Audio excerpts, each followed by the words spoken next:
Kisah Al-Mutawakkil, Khalifah ke-10 Dinasti Abbasiyah.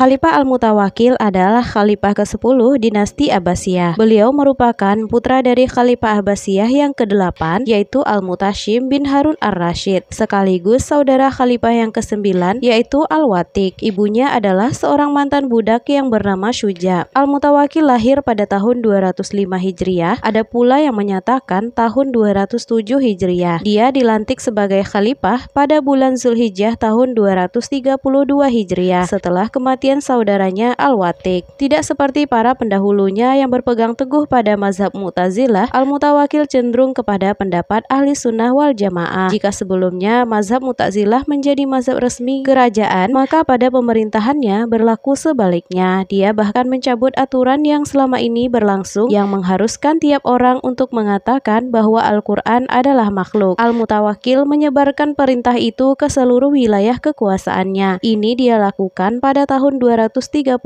Hijriah. Al-Mutawakkil bahkan melakukan satu hal yang sangat fantastis dengan mengundang para ahli hadis ke Samara. Ia memberi jaminan keamanan kepada mereka dan menghormati mereka dengan penghormatan yang tinggi. Al-Mutawakkil meminta kepada mereka untuk menerangkan tentang hadis-hadis yang menerangkan sifat Allah dan tentang dilihatnya Allah pada hari kiamat. Abu Bakar bin Syaibah mengajar di Masjid Jami Ar-Rasafa. Pada saat pengajiannya ada sekitar 30.000 orang yang hadir memenuhi masjid. Sedangkan saudaranya Utsman yang mengajar di Masjid Jami Al-Mansur, majelisnya juga dihadiri oleh sekitar 30.000 orang. Orang-orang banyak mendoakan Al-Mutawakkil. Bahkan di antara mereka ada yang melampaui batas dalam memberikan pujian kepada Al-Mutawakkil hingga ada yang mengatakan khalifah yang benar-benar khalifah itu ada 3. Abu Bakar pada saat memerangi orang-orang yang murtad dari ajaran Islam, Umar bin Abdul Aziz saat membebaskan manusia dari kezaliman, dan Al-Mutawakkil yang kembali menghidupkan sunnah Rasulullah serta mengubur orang-orang Jahmiyah. Pada tahun 232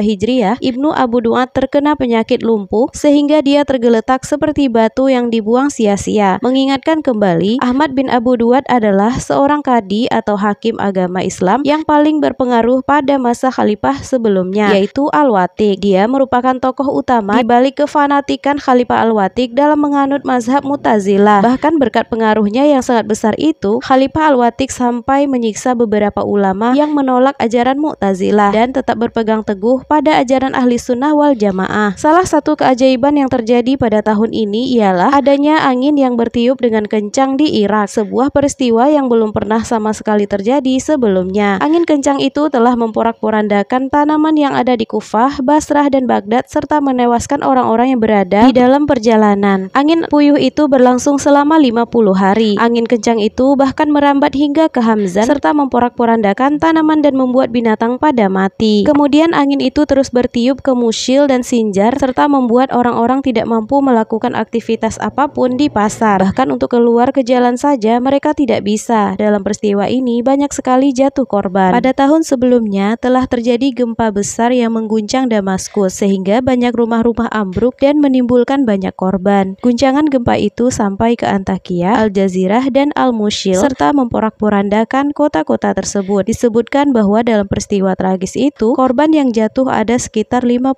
orang. Pada tahun 235 Hijriah, Al-Mutawakkil mewajibkan kepada setiap orang Kristen untuk memakai gelang sebagai pengenal bahwa mereka adalah orang-orang Kristen. Pada tahun 236 Hijriah, dia memerintahkan agar kuburan Al-Husain dihancurkan serta bangunan-bangunan yang ada di sekitarnya. Dia juga melarang orang-orang untuk menziarahi kuburan Al-Husain, putra Ali bin Abi Thalib. Kuburan tadi menjadi rata dengan tanah. Al-Mutawakkil terkenal sebagai sosok khalifah yang sangat fanatik. Akibatnya, kaum muslimin merasa tertekan. Dalam melakukan protes kepada ketidakbijakan ini, penduduk menempelkan berbagai tulisan dan nada protes di tembok-tembok dan masjid. Sedangkan para penyair dan sastrawan melakukan protes dengan menuliskan sajak-sajak. Pada tahun 237 Hijriah, dia memerintahkan kepada bawahannya di Mesir untuk mencukur jenggot Abu Bakar bin Al-Laits, hakim agung Mesir. Dia juga memerintahkan agar orang itu dipukul dan digelandang dengan menggunakan keledai. Ini dia lakukan karena Abu Bakar adalah gembong golongan Jahmiyah. Pejabatnya yang berada di Mesir melakukan apa yang diperintahkannya. Dia mengganti hakim tersebut dengan Al-Harits bin Miskin, salah seorang murid kenamaan Imam Malik. Sebelumnya dia menolak untuk memangku jabatan itu. Al-Harits bin Miskin sebelumnya menjabat sebagai hakim agung di Mesir, namun dia dipenjarakan oleh Khalifah Al-Ma'mun karena tidak mau mengatakan bahwa Al-Quran adalah makhluk. Setelah Al-Mutawakkil berkuasa, dia dibebaskan. Dia meninggal pada tahun 250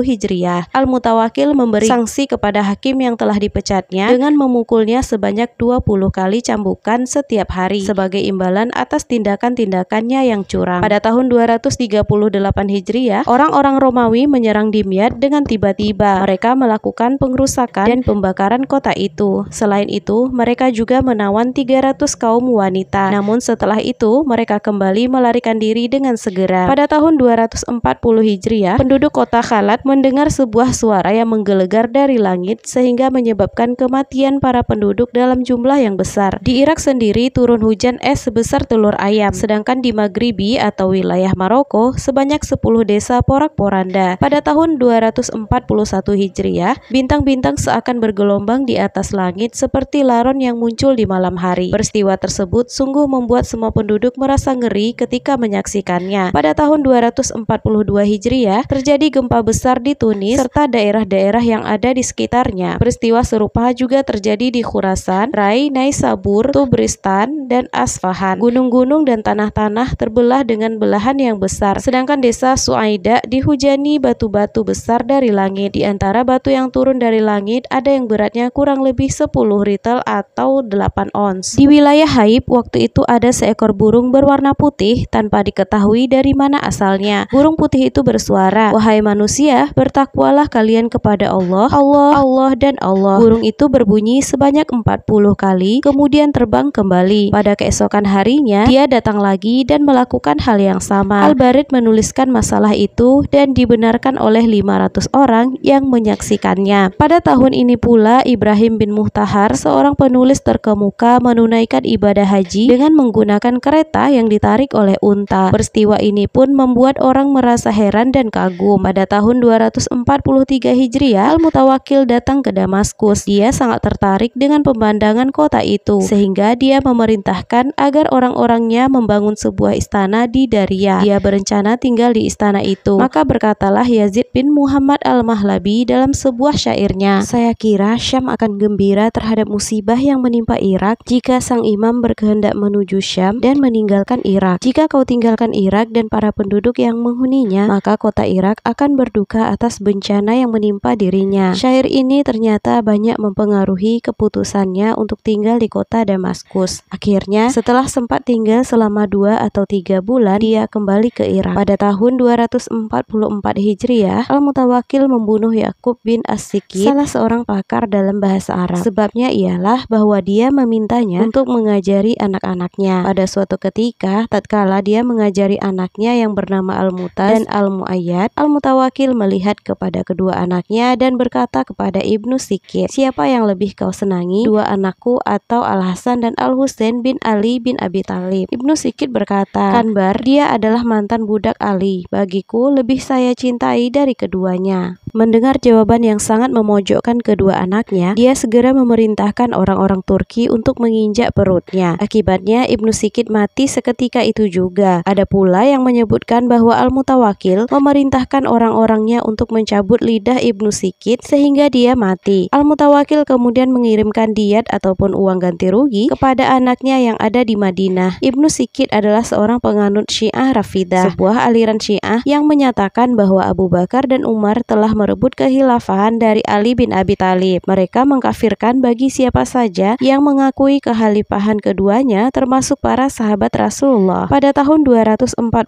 Hijriah, terjadi goncangan besar di seluruh belahan bumi sehingga banyak menghancurkan berbagai kota dan benteng-benteng serta jembatan-jembatan. Di Antioquia ada sebuah gunung yang longsor ke lautan. Penduduk bumi banyak mendengar suara-suara gelegar dari langit. Di Mesir terjadi bencana besar, sedangkan para penduduk Bilbis, sebuah sebuah wilayah pinggiran Mesir mendengar suara yang sangat keras. Akibatnya banyak penduduk Bilbis yang meninggal. Mata air di kota Makkah kering. Melihat kenyataan ini, Al-Mutawakkil segera mengirim uang sebanyak 100.000 dinar sebagai biaya untuk pengaliran air dari Arafah ke Makkah. Al-Mutawakkil dikenal sebagai orang yang sangat pemurah dan banyak dipuji karena kemurahan hatinya. Hingga ada orang yang mengatakan bahwa tidak ada seorang khalifah pun yang memberikan hadiah uang kepada penyair melebihi pemberian Al-Mutawakkil. Tentang ini, Marwan bin Abu Al-Jan pernah berkata, "Tahanlah uluran tanganmu dariku dan janganlah kau tambah lagi, karena aku khawatir kau bersikap sombong dan melakukan kezaliman." Al-Mutawakkil berkata, "Saya tidak akan menahan tanganku untuk memberi hingga kamu tenggelam dalam kedermawananku." Al-Mutawakkil memberinya hadiah sebanyak 120 dirham untuk sebuah puisi yang dia bacakan untuk Al-Mutawakkil. Pada suatu hari, Ali bin Al-Jaham datang menemuinya. Saat itu Al-Mutawakkil memegang 2 mutiara yang dia bolak-balik di tangannya. Ali melontarkan satu saja untuknya. Atas sajak itu, Al-Mutawakkil melemparkan kepadanya satu dari 2 mutiara yang ada di tangannya. Namun dia masih membolak-balik mutiara itu. Melihat apa yang dilakukan oleh Ibnu Al-Jaham, Al-Mutawakkil berkata, "Apakah kamu merasa kurang dengan pemberianku itu? Demi Allah, sesungguhnya mutiara yang sekarang ada di tanganmu itu jauh lebih berharga daripada 100.000 dirham." Ali bin Al-Jaham berkata, "Tidak, namun saya sekarang memikirkan bagaimana menciptakan sebuah puisi yang baru untukmu, sehingga saya bisa mendapatkan mutiara yang satu lagi." Lalu dia mengatakan sebuah sajak yang berisi tentang pujian-pujian akan kedermawanan sang khalifah. Setelah mendengar sajak yang penuh dengan pujian itu, Al-Mutawakkil melemparkan mutiara yang ada di tangannya. Al-Mutawakkil terkenal sebagai orang yang senang dengan kenikmatan hidup dan senang minum-minum. Dia memiliki 4.000 budak wanita dan digauli semuanya. Ali bin Al-Jaham berkata, Al-Mutawakkil sangat mencintai istrinya yang bernama Kabihah, yang tak lain adalah ibu dari anaknya Al-Mu'taz. Dia sangat tidak sabar jika melihat istrinya. Di suatu hari, dia berdiri di hadapan Al-Mutawakkil. Kabihah sendiri telah menuliskan nama Ja'far di kedua pipinya dengan minyak mis. Dia memperhatikan dengan tajam tulisan itu di pipi istrinya, seraya mengucapkan sebuah syair yang berisi pujian dan cinta terhadap istrinya itu. Dalam kitab Al-Mihan yang ditulis oleh As-Sulami, disebutkan bahwa di masa Al-Mutawakkil hiduplah seorang sufi bernama Zu An-Nun. Dia lahir di Akhmim, di tepi bagian timur Sungai Nil, yang di masa lalu dikenal dengan nama Panopolis. Dia adalah salah seorang tokoh sufi layak disebut sebagai peletak dasar ilmu tasawuf falsafi atau teosofikal sufisme, dan banyak menggunakan bahasa isyarat atau bahasa simbolik, sesuatu yang tidak ditemukan pada tokoh-tokoh sufi sebelumnya. Banyak para sufi setelahnya mengambil darinya dan mengikat garis keilmuan darinya. Zunnun juga merupakan tokoh pertama yang berbicara di Mesir tentang ahwal dan makamat kesufian. Dikabarkan sejumlah ulama dan ahli fikih di Mesir menganggapnya sesat, zindik, dan kafir. Zunnun pada mulanya dipanggil oleh gubernur Mesir dan ditanyai perihal akidah dan keyakinannya. Namun sang gubernur tidak melakukan tindakan apapun terhadap Zunnun. Ia lantas mengirimkan surat kepada Khalifah Al-Mutawakkil di Irak. Khalifah Al-Mutawakkil memerintahkan agar Zunnun dihadapkan kepadanya di Baghdad, lalu diamankan dan dijebloskan ke dalam penjara. Tidak lama berselang, dengan penuh hormat dan nada sesal, sang khalifah pun melepaskannya. Lalu Zunnun pulang kembali ke Mesir. Al-Mutawakkil melantik ketiga anaknya sebagai calon penggantinya kelak. Mereka secara berturut-turut adalah Al-Muntasir, Al-Mu'taz, dan Al-Mu'ayyid. Namun kemudian ia berubah pikiran dan lebih mengutamakan Al-Mu'taz karena kecintaannya kepada ibunya Kabihah. Dia meminta Al-Muntasir untuk menarik diri dan menunggu giliran setelah Al-Mu'taz. Namun Al-Muntasir tidak menerima apa yang menjadi keinginan ayahnya, dan keputusan itu ditentang oleh majelis yang dibentuk oleh Mutawakkil sendiri. Maka Al-Mutawakkil mengambil langkah dengan menurunkan posisi Al-Muntasir, mengancam dan mencemoohnya. Peristiwa ini terjadi bersamaan dengan ketidaksenangan orang-orang Turki terhadap Al-Mutawakkil karena beberapa masalah yang terjadi di antara mereka. Akhirnya orang-orang Turki sepakat dengan Al-Muntasir untuk membunuh ayahnya. Pada suatu malam, masuklah 5 orang Turki ke tengah-tengah tempat Al-Mutawakkil bersenang-senang. Lalu mereka membunuhnya dan membunuh seorang menterinya yang bernama Al-Fat bin Khakan. Peristiwa pembunuhan yang sangat tragis ini terjadi pada tanggal 5 bulan Syawal tahun 247